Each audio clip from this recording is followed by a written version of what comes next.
Hey, good evening, everyone. Thank you very much for joining. This is another live presentation here. I'm Dan from Cameron Home Solutions. Just going to get a little bit comfortable here, get situated. All right, let's try that. We're good. Test, test, we're good. Okay. I might have tapped on the microphone and accidentally muted myself. That happens. Again, good evening. My name is Dan. I'm from Cameron Home Solutions LLC. My wife Mary and I live down in Southwest Florida on the west coast of Florida. We run a YouTube channel here. We deal with hurricane prep and unique DIY projects. And we've decided to put this channel out. We've had so many people help us over the years since we moved from up north. We came from upstate New York. I'm originally from Connecticut. Mary's originally from dairy farm country in upstate New York. We moved down to Florida here in 2012, and we've been here ever since. So we're going on 15 years, and we really enjoy being here. We had to learn a whole lot about hurricanes when we came in, and there are so many of you that might be around the world here or around the country, but there may be some of you that are new to Florida, and you're doing what we did. When we first came down here, we said, okay, let's learn about alligators. Let's definitely learn about fire ants, and boy, did I get an education on fire ants. In fact, I have a couple of scars on my hand here because last week I got nailed by some fire ants while doing some pruning. But anyway, and we also learned a lot about hurricanes, picking up the storm guides and installing insulated impact windows to replace the old builder grade windows that we had in our former house. And just doing so much to learn about floodwaters and winds and watching out for flying debris and impacts and how flooding can happen around your home and how to look at drainage around the community, not just in your home, not just in your building area, but actually in your neighborhood, on your street. Is there development going on 2 miles down the road that might affect the way water drains into or out of your development? A lot of these things can happen. So we here at Cameron Home Solutions just like to say, hey, let's be aware. So we've put out a series of videos. Let's see, at last count, we had 109 videos out there. That's long form and short form videos. We've got a bunch in the queue and a bunch more that we're going to make. And with each one, we try to put some education out there. Our goal is just to help people. If we can talk about something, if we can talk about some trick we used while putting together some heavy toolboxes, or talk about how you could use your vehicle for storm cleanup, or maybe give you some ideas to how to maintain your hurricane shutters. We haven't done those videos yet. We've got our generator right here in the back. We've got some videos that we'll be creating to talk about general and specific generator operation and maintenance ideas. We learned a lot over the years. And we know that many of you have learned a ton over the years as well. So if we can get a forum together and exchange ideas, that'd be a wonderful thing. But Hawaii, oh my goodness, the worst flooding in 20 years. I'm going to put a chat out there.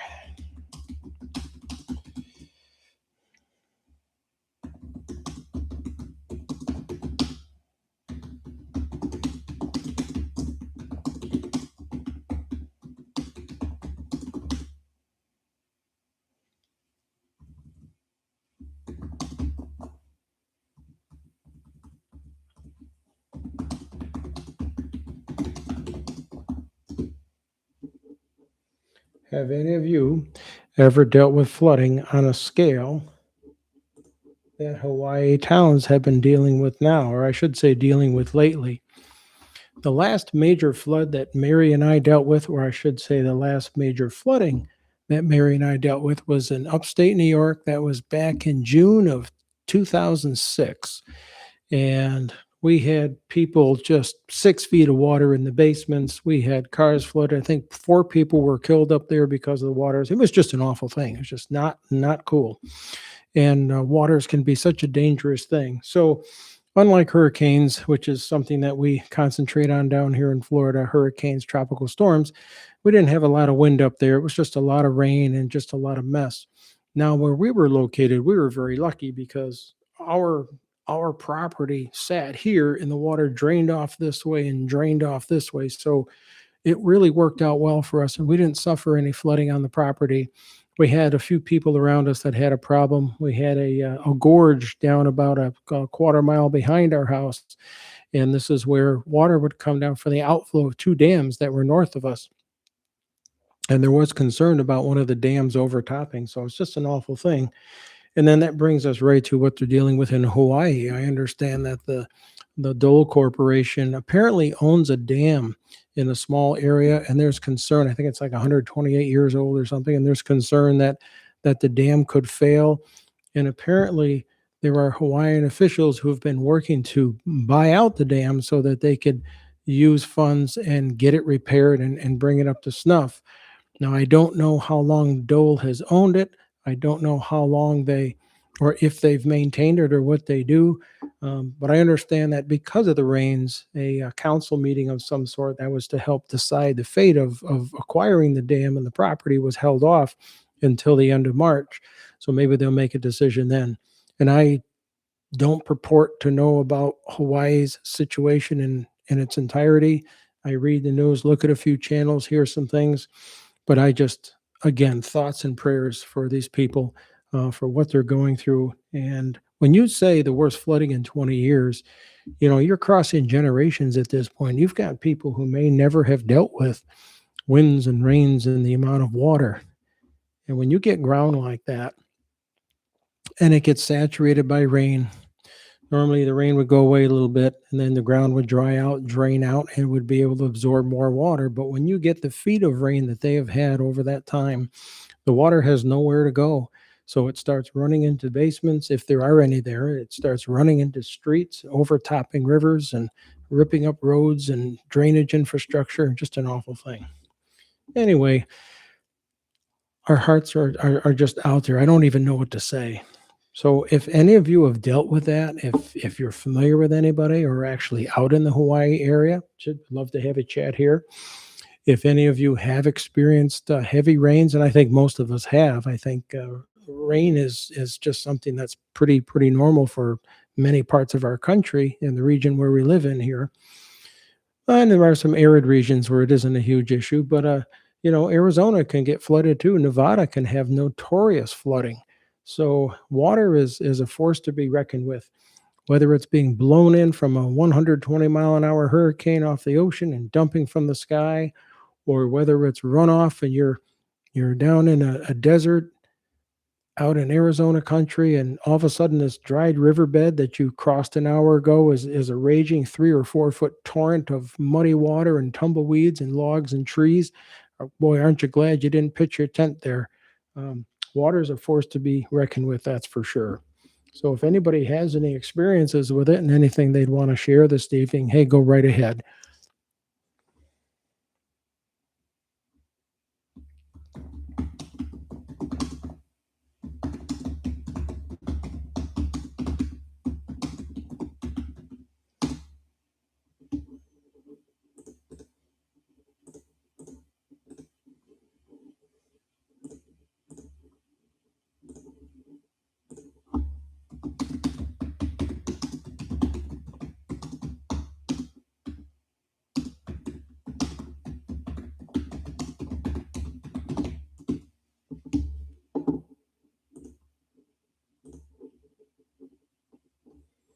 Got another chat here. Has anyone ever experienced heavy rainfall in a desert location, i.e., riverbank overflowing?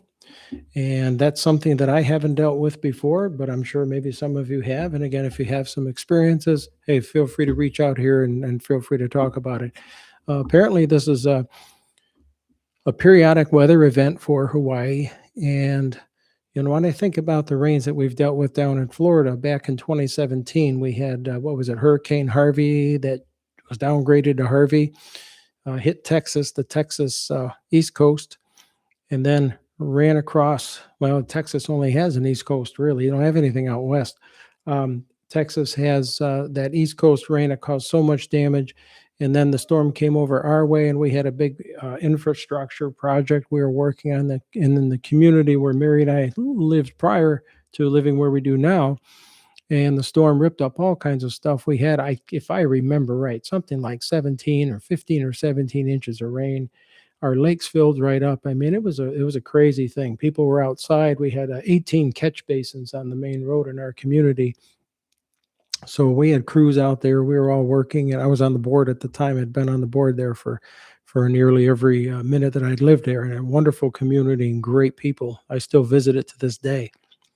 But we were clearing catch basins because when we get heavy rains there, if people don't mine those catch basins, it's possible for water to build up on the street. And while you're looking out the back window of your house, checking on the lakes and seeing how they're doing with the lake levels, the front where your garage is, water can be creeping up the driveway and getting into the garage. Well, Hurricane Irma came along after that Harvey stuff, and we got even more rain, and we had water overtopping the dock on a 22-acre big lake that we lived on. And it was just a crazy situation. We got about 13 to 15 and a half inches of rain in that storm. So between the Harvey remnants and between Irma, it was an awful time. So the last major flood we had was back in '06 that Mary and I had dealt with. But then in 2017, we dealt with a ton of water. But we have not dealt with the kind of water and the kind of destruction and damage that people have experienced in Hawaii and in other places this year. And just think about Helene and what happened with Helene, and just think of the water damage alone out there, and people are still rebuilding. So that is just a tragic thing. So again, if anybody has any stories they want to relate, or more importantly, any tips they want to share, I like to think that Mary and I know quite a few things about storm prep, having helped hundreds of people over the years and having a lot of people help us. But we learn every day, and there's always something new to discover. There's always some new technique or something that we can get clarified by somebody, and we say, we didn't think about that before. We thought we had this right. We thought we'd had that right. And that's one of the things about planning, hurricane planning, disaster planning, rain planning. What kind of disaster plan do you have in place to deal with a Kona low like what's going on in Hawaii? What is it? What does your clipboard say? If it rains, run? I don't know. And I don't mean to sound sarcastic. What I mean is sometimes you can make the best laid plans, but if your plans are designed for inches or maybe a couple feet of rain, and then you get 2 or 3 times that amount, and your house starts flooding and your streets start flooding, and pretty soon your cars are just inoperable because they're underwater and they just will not work, especially if they have an electric vehicle, a fully electric vehicle.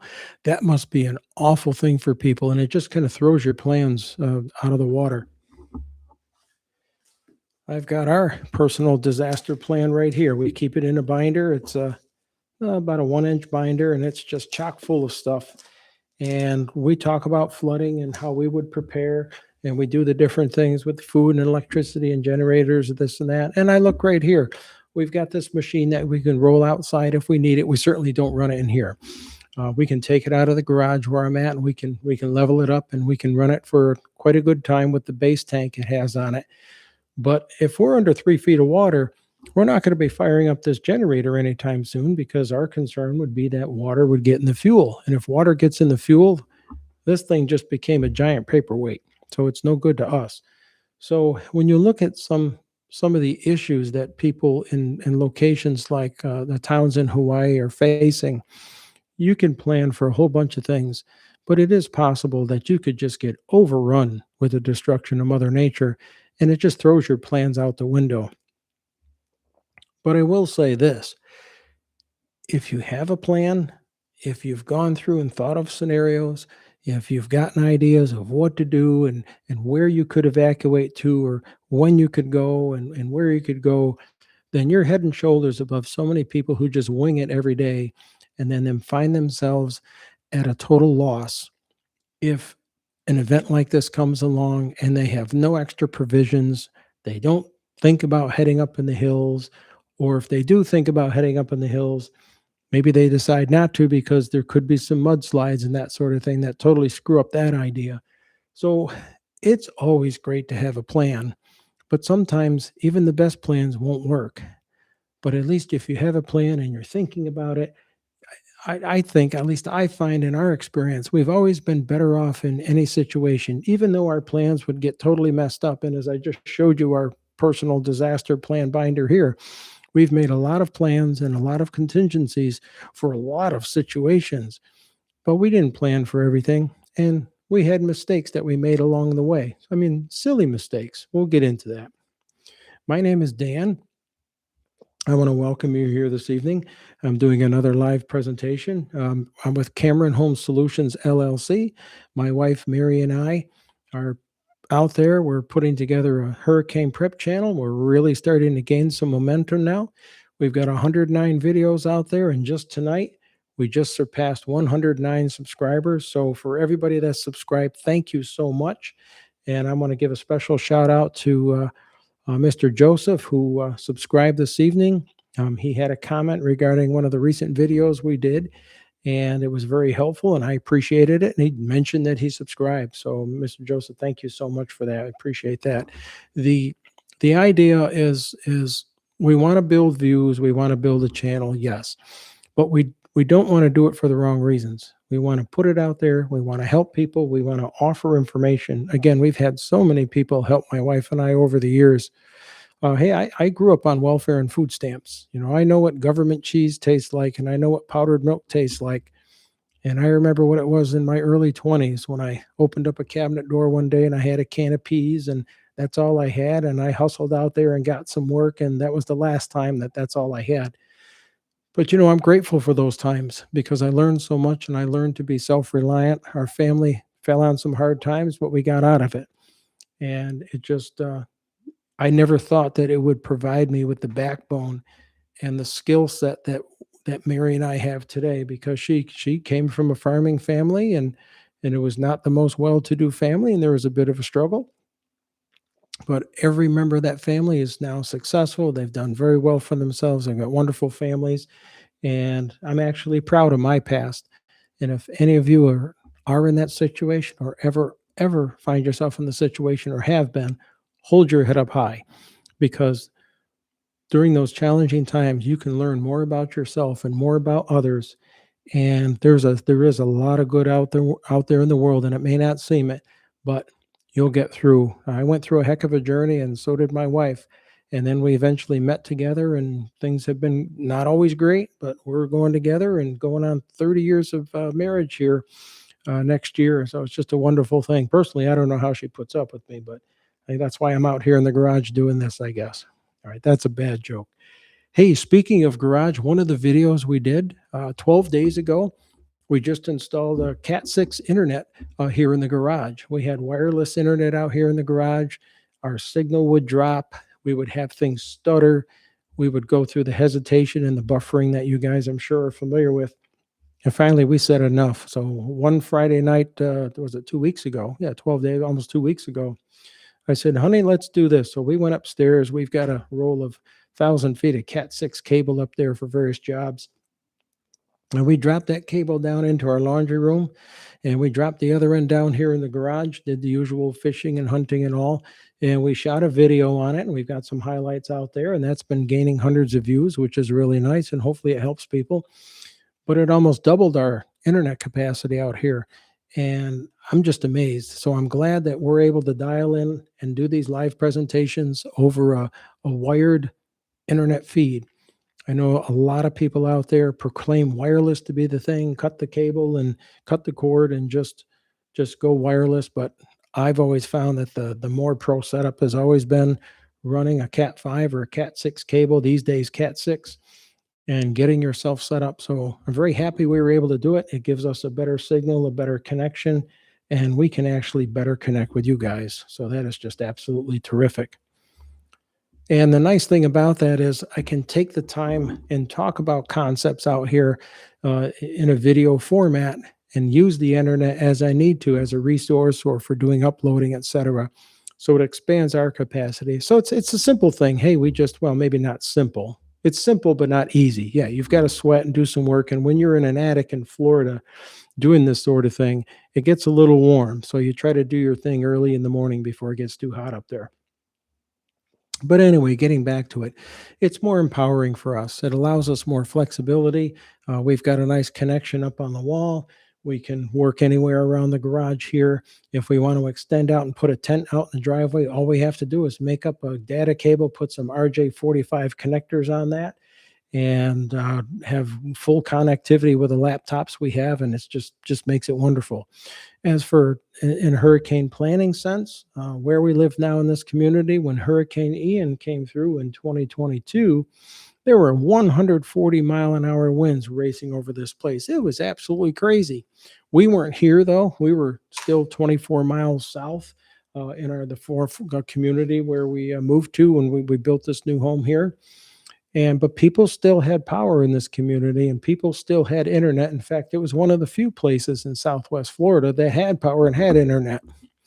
Heck, at our place, located 24 miles south of where we are presently, we lost power for 3.5 days. Now, during Hurricane Irma, we lost power for 6.5 days.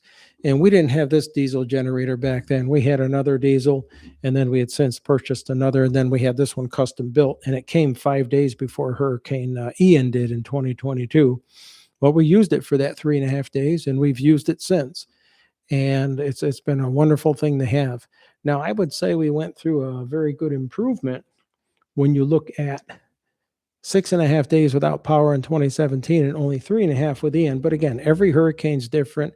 You think about the people that got hit on Fort Myers Beach, and there are many of them down there that didn't have power for months. So it all depends on the storm, on the track, where it goes, and you just have to be as prepared as you can. So getting into that preparedness mode again, talking tonight about general hurricane prep. I'm sliding off my seat here. Generators factor in. I watched a YouTube video last night. It was an AI episode. I don't recall the name of the person. It was late. I was tired. I was getting ready to go to bed. And this person was talking about generators and how there are high-level generators, mid-grade, and value generators. And there was this talk about a race to the bottom, where many manufacturers make different types and styles of generators, and some of them are getting to the point where you take your armature for your alternator and that piece in the back of the generator, see if I'm pointing right over here, the piece in the back that actually generates the power. It's actually called an alternator. Every generator has a motor, an engine, if it's gas driven, propane, natural gas, or diesel, and then you have an alternator which actually generates the power. But this is made with copper windings, and it's supposed to last a long time. It's a very high quality Stamford Newage alternator. Well, there are companies out there, Champion, Westinghouse, others. Some of their generators are made with those copper windings. Others are made with copper clad aluminum. And that's a way of cost cutting, keeping the prices down, because a lot of consumers go after the lower cost stuff and they don't want to pay the big money. So what happens is these companies say, well, I can compete in this market where I have people driving down prices because of their desire to buy less and less, to the point where the video article talked about buying a generator that doesn't last much longer than the end of the warranty period. And once the warranty expires, perhaps so does the generator, because when you have copper clad aluminum, copper and aluminum expand and contract at different rates. The varnish that coats the wires can eventually get moved around, can break down. That can be a real problem. There are plastic components. There are sealed electronic boards that go in some of these cheaper generators. And the guy talked about something interesting. Capacitors play a big part in power generation and voltage regulation in these generators with the alternators. And if they get them sealed up or set up in a certain way, the capacitors can get really hot relative to where they are near the engine. And that heat can dry out capacitors to the point where they don't work. And guess when that happens?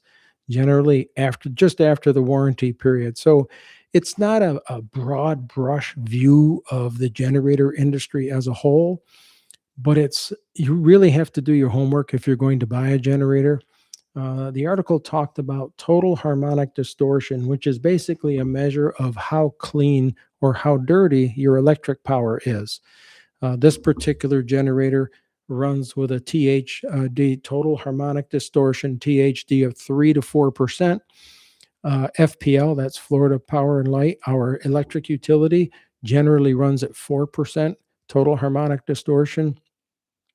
We've had generators that went up from anywhere from 15 to 58% distortion, depending on the loads that were hooked up.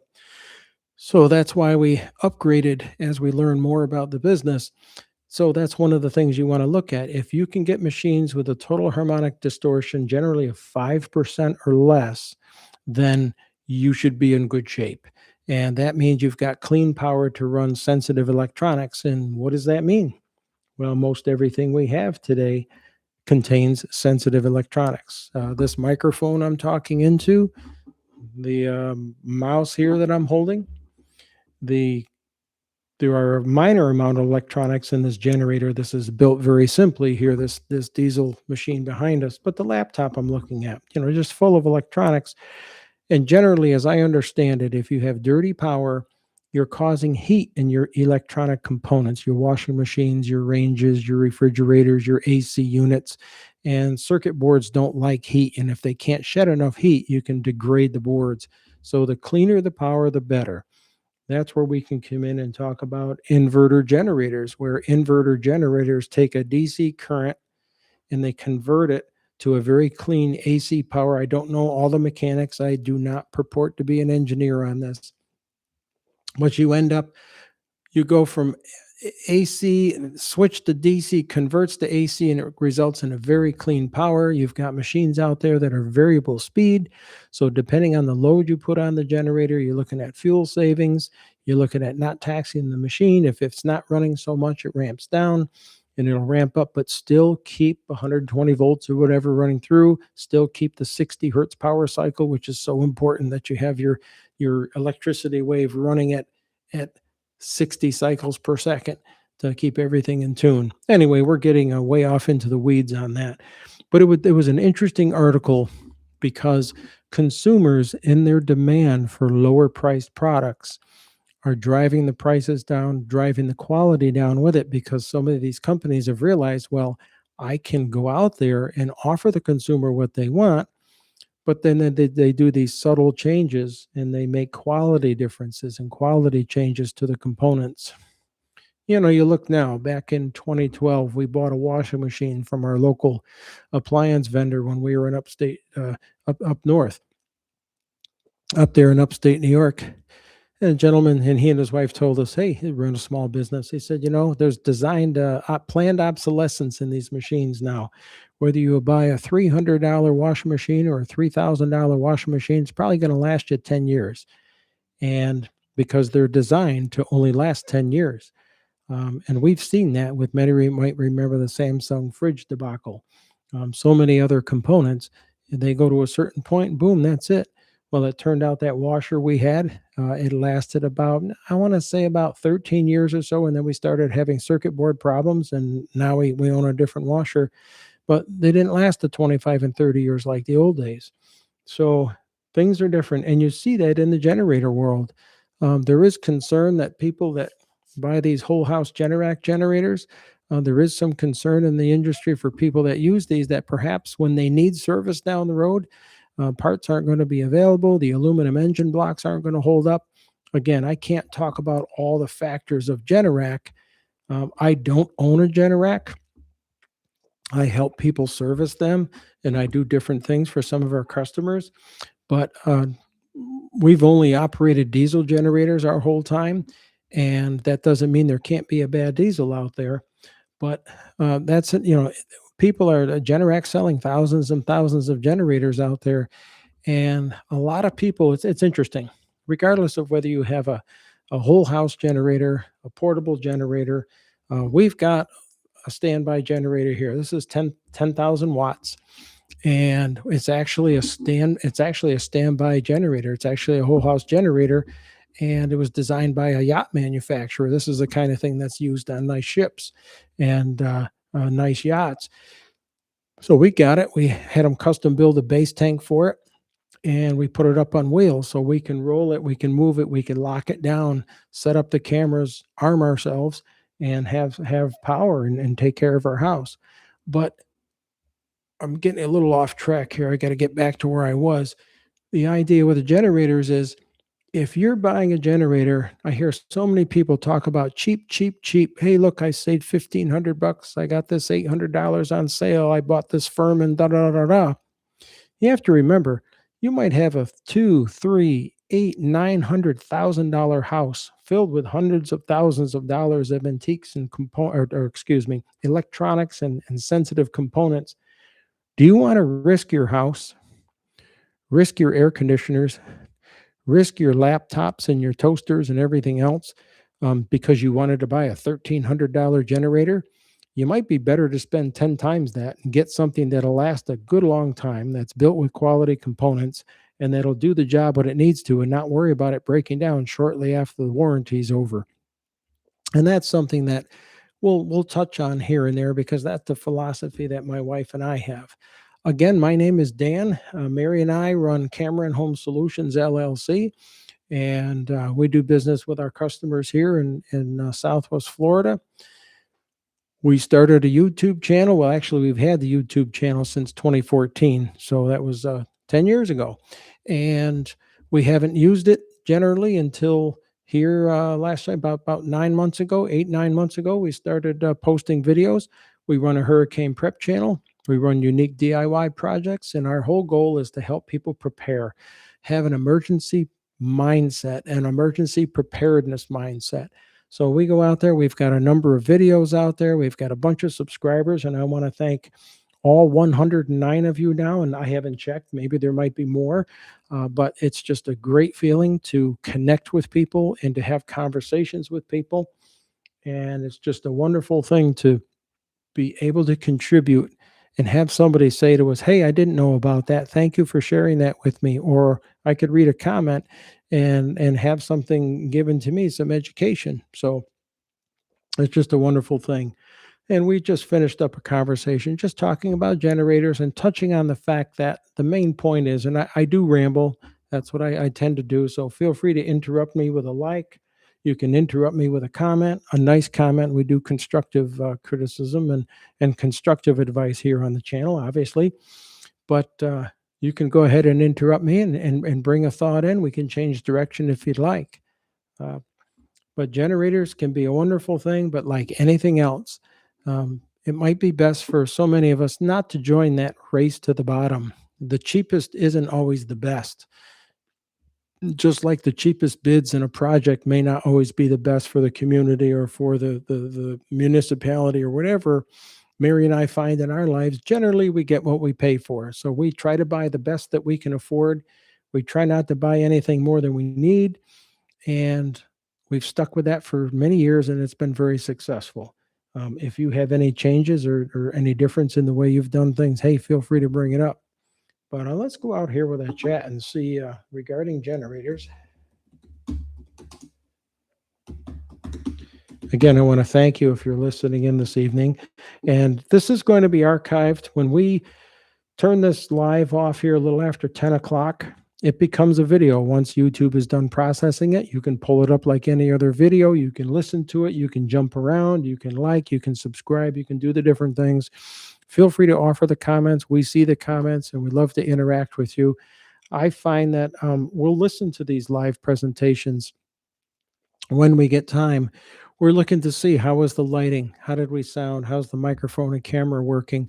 We're new to this stuff. You know, we only have months into it, not years like some people that run channels. So we're still getting the hang of things here. And as we do that, we learn that, oh, we could have said that better, or I'll have to remember to say something, or found that somebody put a comment out there. There's a lot of valuable stuff out on YouTube.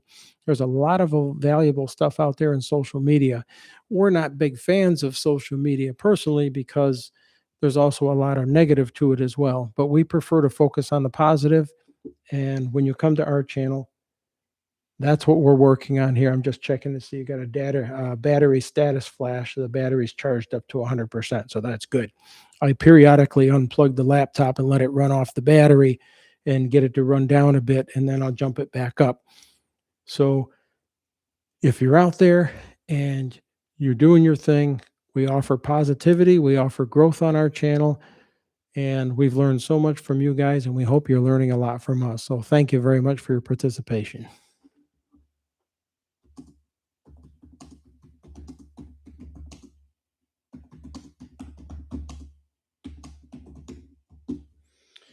I just wrote a text here. Regarding generators, how long have you owned your unit?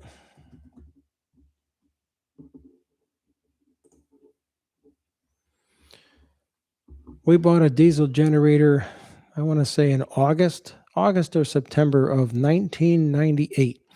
And we bought it so that we would be ready for Y2K. I'm sure, excuse me there, I'm sure many of you have dealt with the Y2K issue and what was supposed to be a big Y2K issue.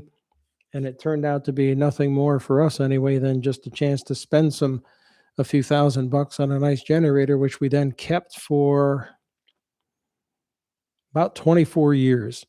So we got rid of we sold that generator off. A trucking company bought it, and they use it as a welder and a generator to this day in their shop, which is absolutely wonderful. And we had another small generator, a Kubota GL7000 in the meantime. The first one was a Lincoln Ranger 300D, and many of you may have welded with that machine. An absolutely wonderful machine. That and the GL7000 ran at 3,600 RPM. They did a great job of generating power, but they were older. The initial Ranger, the Lincoln there, was an older machine, and we got rid of that. And then we had a family, the husband with a young family. They bought the GL7000 from us, and they used it at their camp. And they took it camping down here in around the Lehigh Acres, Florida area. So that was wonderful. They got to use it. So then we had this baby custom built. And it was built by a yacht manufacturer, a yacht generator manufacturer. And we decided to go to him. We knew him well. And the machine was not cheap, but it's a beautiful unit. It's got a Kubota engine in there. It's a D1105, if I remember right. But it only runs at 1,800 RPM, not 3,600 RPM, because it's not a 2-pole generator. It's a 4-pole generator. So to maintain 60 hertz, it only has to run half the speed. That means it's super quiet. Our neighbors around here hardly hear it, and it barely burns a half a gallon of fuel an hour. It's just absolutely a wonderful machine, but it does everything we need it to do. And in this newer home, we've got a tankless water heater, natural gas. We don't have the 4,500 watt electric water heater that we've had before, which we love. Don't get me wrong. It's a great, simple, no maintenance. Unlike this thing, we've got to keep it clean, keep it filtered, clean it out, clean the heat exchanger and pump vinegar through it and chemicals and just keep it going so it doesn't scale up. But the water it generates, and especially with our recirculation pump that we set up, it's wonderful. And here I go rambling again. But because of that, we don't have a need for a 12,500 watt generator that we used to have. We got by just fine with a 7,000 watt unit generator that we had along with the 12 for the short period of time that we had both. We got rid of them both and invested in this guy. And it does everything we needed to do and then some. We've actually got it wired to run multiple houses. But to do that, you've got to do your research, because only one of those houses, now I'm no electrician, but I understand that one of those houses has to have a way to disconnect the ground, and you really only should be grounded to one grounding location. Otherwise, you run some risk with machines. So those are things you just want to think of. But there are different things you can do. You just have to use your head and definitely talk to the right electricians and the right people. So again, thank you very much for coming in. It's a very quiet night tonight. Sometimes we had 24 people come in and out last Tuesday at that live presentation. And I haven't seen too much of a flicker here, but that's totally fine. I'm out there for you if you're listening. I'm out there for you if you have any comments. Glad to talk with you, because I know I could learn from you. You could learn from us. And 2 weeks down the road, when somebody clicks on our channel and decides to look in and say, hey, I wonder what they talked about here. I wonder what Dan talked about that night. You can flip through this like a regular video. It's going to be a little over an hour long, and maybe you'll pick up some nuggets and some wisdom, and you might become a subscriber or in some way contribute to the channel. And that means that we've done a value add this evening. So that's a really good thing.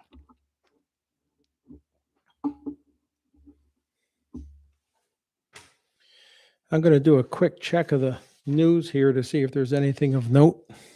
We talked about the LaGuardia situation with that Air Canada jet and that terrible, terrible tragedy there with the fire truck and the pilots and the stewardesses and the victims on board. That was just crazy. We talked about Hawaii and what's going on with the Kona lows and the just awful weather they're having out there, saturated ground, and the possibility of a dam failure, and just the terrible, terrible tragedy they're going through out there. And we've talked about generators, and we talked about just general preparedness. So there's a lot of different topics you can bang around here tonight in this live presentation. So I'm going to check the news for a little bit, see if there's anything of note. And if you all have anything that you want to bring up, by all means, please feel free to do so.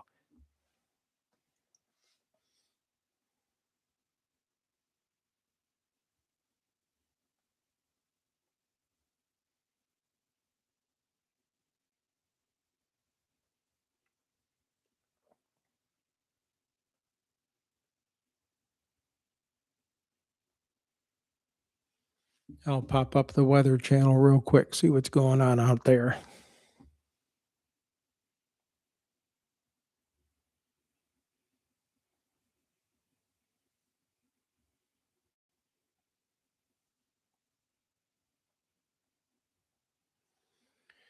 We've got a heck of a heat wave here. The heat dome that's over smashing records in almost 100 cities from California all the way over to the east. Now, I've been looking at a little bit of that.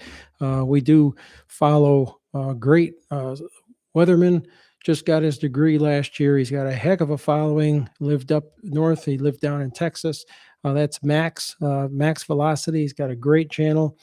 He does a great job when there's severe weather, from winter storms to tornadic activity, hurricanes. He's right out there with a bunch of weather followers and spotters, and he and his crew do a great job. So I haven't had a chance to see him out here in the last couple of days because I've been busy. But that's another great source of information, and somebody who's just really cares about what he's doing, very energetic, and tries to speak as accurately as he can. He's got a lot of experience for his young years, and look forward to hearing about him and the things he does for many years to come. I'm going to put another chat out there. I'm going to ask if any of you have been profoundly affected by this March heat dome.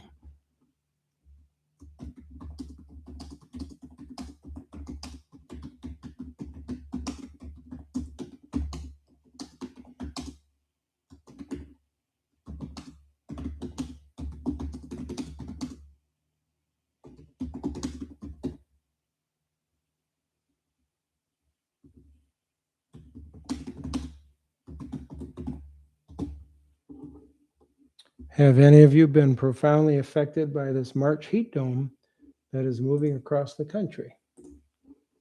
So we'll put that out there. We've had some nice weather down here in Florida. We've had it in the high 80s. We had some very cold weather this year, and there were concerns. We did a couple of live presentations here, one on a Sunday morning. It got so cold, we were putting out tips for people in case they were having trouble with flooding, or excuse me, with freezing pipes. I mean, down here in Florida, down here in the southern states, you don't bury water lines 6 feet underground. Generally, things can be a couple feet, 2-3 feet underground.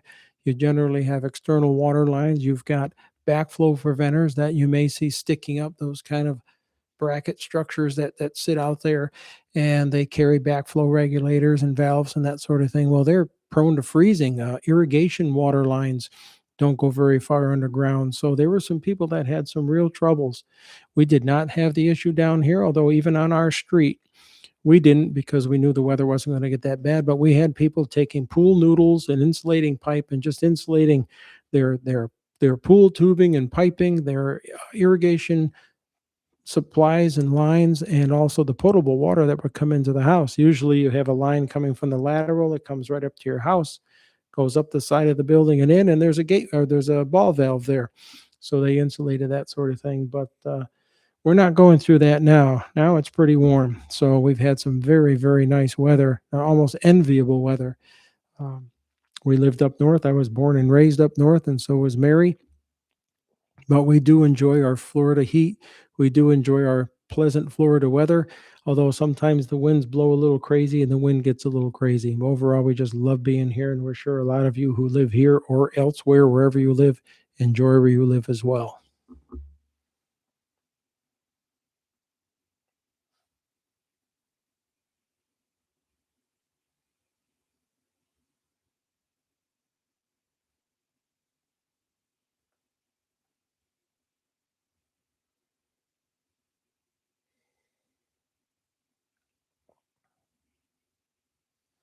Wow, that's amazing. According to this heat dome, says here that Missouri had 97 degrees on March 21st. Out in Minnesota, it was 88. Nebraska, they had 99 degrees on March 21st. In Nevada, 106 degrees on March 20th and 21st. Now, I don't know all the details of these. I'm just reading. I can't quite see that far with my glasses. But that's just amazing, the number of records that are broken. And now we could talk about global warming and the possibility of dealing with that. We could just talk about weather anomalies or long-term patterns. Again, I don't know enough to talk about that. If anybody's got any expertise on it, hey, throw it in there. We'd love to have this turn into a video that can be useful to people. Again, I'm Dan. My wife, Mary, and I operate Cameron Home Solutions LLC. And while we do work for our customers, we started a YouTube channel last year, and we do DIY. We mainly do hurricane prep.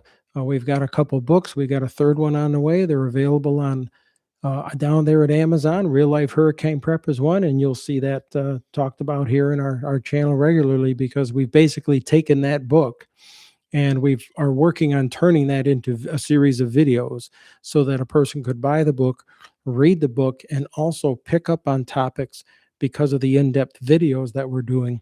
We also have a website out there as well. So we're doing what we can on our side, taking our time, making great effort here to get information out to people. Number one, there are so many people that they hear the same thing over and over. And I've had people say that to us in the channel. We've had it in the comments, not just me. We've had it in the comments where people say, well, you didn't say anything different that we haven't heard the last 15 years. And say, well, that's really true. But look at the case of the Kona lows out in Hawaii, worst rain they've had in 20 years. Well, there are people out there that aren't 20 years old. So they may not know a lot of this disaster preparedness stuff, flooding preparedness, emergency preparedness stuff. We're down here in Florida. Sometimes you'll go 10 years without a major hurricane in this area, and at least in our area. And again, you're looking at, there could be a young person 10 years old, or somebody who moved here, and they could be 60 and they've lived here for 10 years from another state. They've never dealt with a hurricane, never had to plan, never, because things have been great. So the time for planning is always now. You can almost say it's never too early to start. We're in mid-March, toward the end of March now, and we're already, we just defrosted our freezer. We actually did a video on that. That'll be coming out in a little bit. We defrosted our manual freezer here to get the ice out in preparation for hurricane season. And then we inventoried our food. We know what foods we're going to eat up and cut back on come hurricane season, because as the season progresses into July and August, and the peak of hurricane season is in September, not December, September. When we get to that peak in September, we like to have 11 jugs of water. So we keep about 5.5 gallons of water in the freezer, and not a lot of food, just the essentials. So if we go without power for a number of days, we can keep the food cold. We have a source of water. We have a source of ice. Now, we do have a generator that we can use, and we also have natural gas at this house, where the other house was electricity. So cooking shouldn't be an issue, but we do have our propane stoves and everything. My point is, we've gotten it prepared months early, because when the hurricane season hits for us, time flies. We're here writing another book. We're going to try to do 2 more books. I'm not sure whether we'll make it, but we're very busy putting out videos and just getting the word out to people and building momentum in this channel, so people have a local resource of your fellow hurricane preppers that live in a hurricane region. We're not just some AI dummy going out there just writing some phantom book. We've lived it. We've breathed it. We've been through a number of hurricanes. We've helped hundreds of people. We've had many people help us, and we're sharing that knowledge and working to build a community of resilient people that realize that self-reliance is the best insurance. So we say that storm prep, we get it, because we do. We don't know everything, but we've learned a lot, and we know a lot, and we're still learning more every day. But we also believe that the best insurance is self-reliance, knowing how to do things, knowing how to prepare, knowing what to look for. And if you make mistakes, as we have many times and others have, knowing how to look at your emergency plans, do a lessons learned scenario, and fix things for the better. I'm going to put another chat out there for those of you in hurricane country.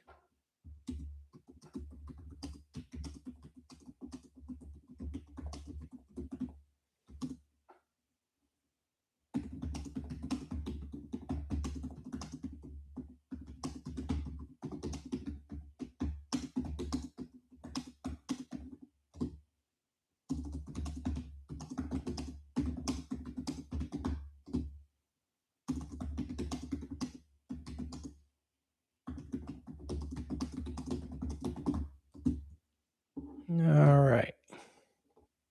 For those of you in hurricane country, have you started your annual prepping tasks like we have? If so, what have you done and what are you working on at this time? I just want to throw that out there. Thought that'd be good for somebody to chew on if they come in tonight to chat, or if they come and look at this live presentation down the road. This reminds me of something I meant to say earlier. One of the things, we've got many things that we're doing. Usually around March is when we start our hurricane prep, and that's when we go ahead and we go through our plan. I'm going to go ahead and grab our binder here. We've got a checklist in here. And you'll learn about that in our book. But it's called the Storm Ready Checklist, and you can't quite see it because it's far away there, but it's an Excel grid, and it's got a list at the top of preseason tasks that we do prior to the start of hurricane season. A couple of these things are reviewing and updating our current plans and checklists, reducing our food inventory in the freezer and defrosting it, checking on the status of our uninterruptible power supplies and their batteries. We like to change those batteries out every few years to make sure they're fresh. We put 11 bottles of ice in our freezer, 4 bottles in our little freezer, and these are 2-quart containers. And then, so that means we have a total of 15 of them. We keep 31 bottles in the garage area, minus those 15. So we have 7 gallons of storage, plus another couple weeks of water here. So we have a pretty good supply. Check and clean our rain gutters, purchase any necessary food and supplies for the season. We do that sort of thing. And then most importantly, we also update the house inventory, which is kind of a boring task, but again, necessary. Dry run of evac, tornado scenarios, storm room scenario, setting up our garage and putting our stuff in our vehicles in case we had to evacuate. How do we pack it in? We've got a plan, we've got a map. Those are the kinds of things we do as we prepare for hurricane season. So we perhaps take it more seriously than many people do. But hey, we feel that we run our house like we run our business. Our home is our business. Our life is our business. And our business is life in that sense. So we want to make sure we're prepared. We want to make sure we think things through, talk things through, and have a plan, right down to having a couple different evac routes and regularly driving those routes and checking to see what kind of construction there is, any flood damage, whether there's been any zoning changes or community or routing changes that might preclude us from using that evacuation zone. Where we live now, we have to drive about 6-7 miles on a 2-lane road to get to the new community where we live. All it takes is one accident from some crazy person not paying attention or texting or running out of gas or anything on a road during an evacuation scenario, and the roads residents will be tied up for miles. So our question now is, until they do the road improvements that they're working on, until they complete them, you turn a 2-lane road into a 6-lane road. Where are we going to go? What are we going to do? Well, our biggest thing is having the flexibility in our lives now to be able to leave early. And I always recommend that for anybody. If you're going to do any evacuation, leave earlier than later.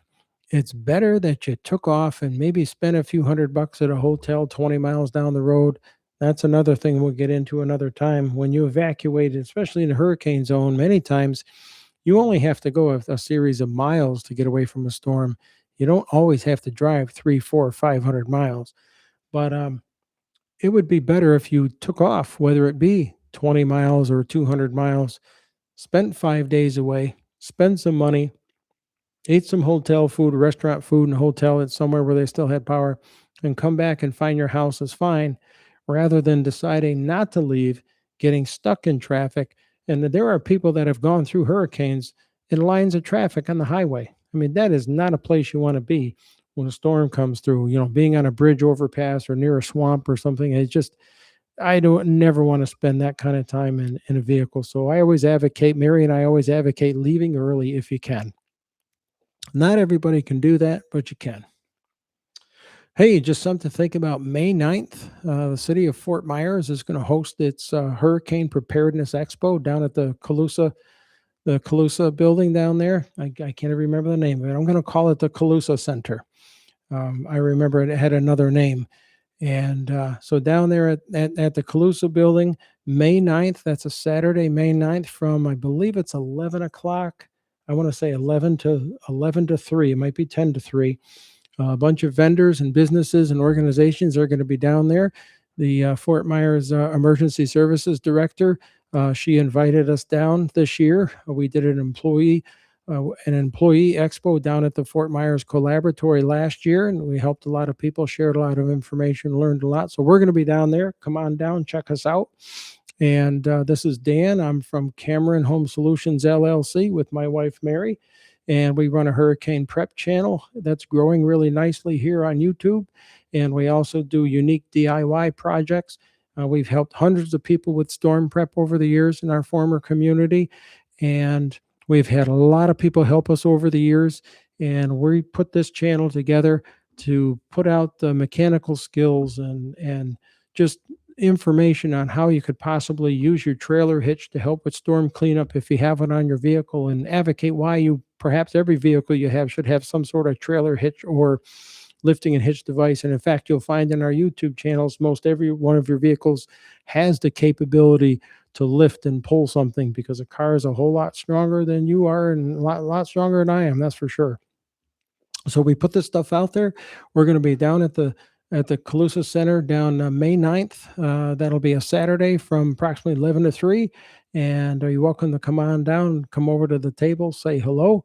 You're welcome to check out our channel, check out our YouTube videos on hurricane prep, on rigging, on putting up anything from a garage hoist, and then looking at, again, DIY projects of doing generator gauges. We've got gauges that we put in the house here to monitor the power when we're on the generator and when we're off the generator. In fact, I'm looking up at the east wall of our garage right now. We're running 125 and 124 volts respectively on our meters, and we're pulling 5 amps on one leg and 0 on the other right now. Things are quiet, the AC's off, and it's a temperate time. So we monitor our power real time, and we've got some nice equipment to do so. We talk about that in various videos in our channel for those of you who want to do that sort of thing and monitor your power, especially during a power outage. Then you can know what your machine is doing, and if you're getting any fluctuations, whether you need to shut it off to prevent damage to your house. So thank you again for coming by. Again, it's been a slow night. Last week we had 24 people come in and out of this presentation. There may have been a few here. I don't see too much activity, but that's okay. Some weeks are like that. This will become a video in about 2 minutes, and it'll be out there. You guys can review it. You can comment on it. You can ask questions. Always ask us questions. You've got our contact information here in the YouTube channel. You've got our contact information on the website, and you certainly have our contact information in our books that are available on Amazon. So again, I'm Dan, and Mary and I run Cameron Home Solutions LLC. We live in Southwest Florida. We also run a YouTube channel here. That's main goal is hurricane prep. And we also do unique DIY projects. And the whole idea is teaching people skills that will allow them to have mental preparedness and awareness and have an ability to help themselves and their families. And I'll leave with this. We've just come up on the 1 hour here. It's been an hour since I've been talking and been out here sharing with you, and you've been sharing with me. Preparedness starts in the home. You and your family are responsible for setting up an emergency plan, a preparedness plan. Now, this is ours that we've developed, and we've had it, and we refine it every year, and we screw up in every storm, and we'll have a video about that, a couple of videos about our different mistakes and lessons learned. But we have a plan, we work it. You need to do this for your family, regardless of where you live, and regardless of whether we're talking about floods, blizzards, tornadoes, hurricanes, or even a dust storm or a bunch of grasshoppers flying through, locusts. volcanoes, chemical spills, accidents. Things can happen no matter where we live. Have yourself prepared. Have you and your family prepared. Practice disaster drills. Take it seriously. Life is pretty interesting in this world right now, so you need to be prepared. Once you're prepared, you can help your neighbor. Once you help your neighbor, now you guys can go out and help your community. Sometimes people get it wrong. They go out there and they take care of the community and do this and do that, and their families suffer. So I say again, take care of yourself at home. Do your preparations at your home. Take care of your wife and kids and husband and your extended family. Once you guys are set up, then reach out to your neighbors. Then and only then should you go out and help your community. Because again, self-reliance is the best insurance, and we just want you to be prepared. We want to thank you very much for being here tonight. Some of you may have flitted in and out. Again, this will be a video. We look forward to you checking out our channel. Please hit the like button on anything that you get value from. We'd love to have you as a subscriber. If you subscribe to this Toward of Thinking, and if you find that you're going to see other videos that may give you an education that you didn't expect or were looking forward to and didn't really know where to turn, all I can say is be safe. Thank you very much for your time. We'll see you next week with another live presentation. Have a good night.